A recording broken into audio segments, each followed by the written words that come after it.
With the police taking my son in for questioning, I'll take the baby.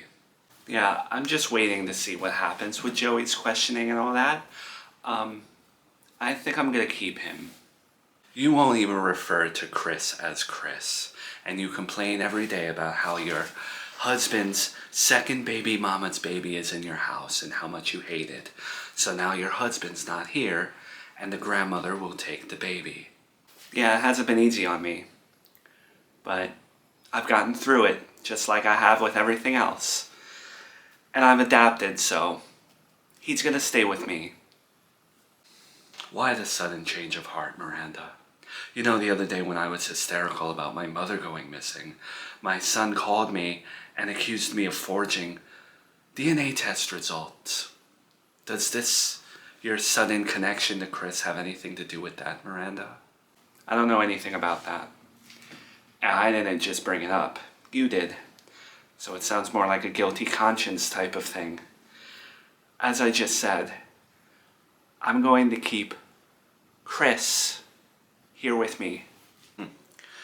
You don't think that Joey would want the baby's actual grandmother taking the baby while he's with the police? Let me remind you that you're not the baby's blood. You have no claim to the baby. The baby shouldn't be with you while Joey cannot take care of the baby. And where's his mother? Rehab. So the next in line to have Chris, it's his grandmother. I think you used the term actual grandmother very loosely. And let me remind you that you had your chance to take him before. We were asking you to take him while Melissa was in rehab. But you got greedy, with all due respect, and wanted full custody. So you had your chance, and I may not be blood, but he's been in my house long enough for me to call myself a stepmom. Did you just refer to yourself as the stepmom? Yes. And he's in my arms right now.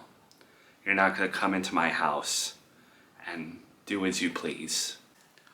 Let's cut to the chase, Miranda. I know you don't give a rat's ass about that baby.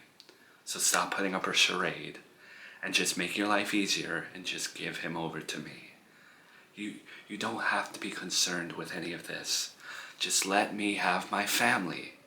Just let me, Joey and Melissa, do our thing and we won't bother you. That's how it's gonna be when she gets out. No one's gonna bother you, Miranda.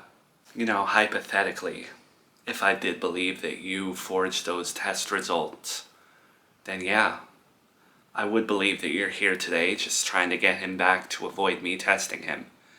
And you know, hypothetically, I would also think that in your condition, someone who's paranoid about getting caught would go as far as to hurt this baby or get rid of this baby so that no one could ever test it. But that's just me speaking in hypotheticals. The reality of the situation is, I'm not giving you the baby, who is named Chris. See, I said its name. Okay, so if you're not going to give me Chris, then I'm gonna have to make some phone calls, maybe child services, maybe the police, because you are not blood, I am blood, and you are not giving me my grandson when you should not have him in your possession whatsoever. Call whatever agency you need to call.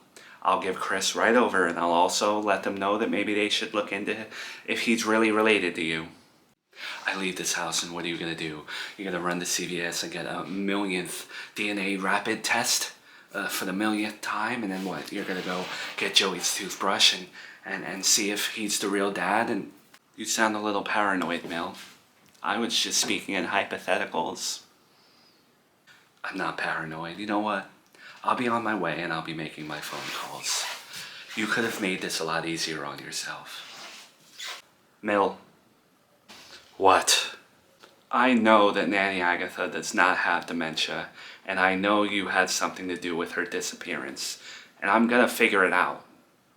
Think what you want to think.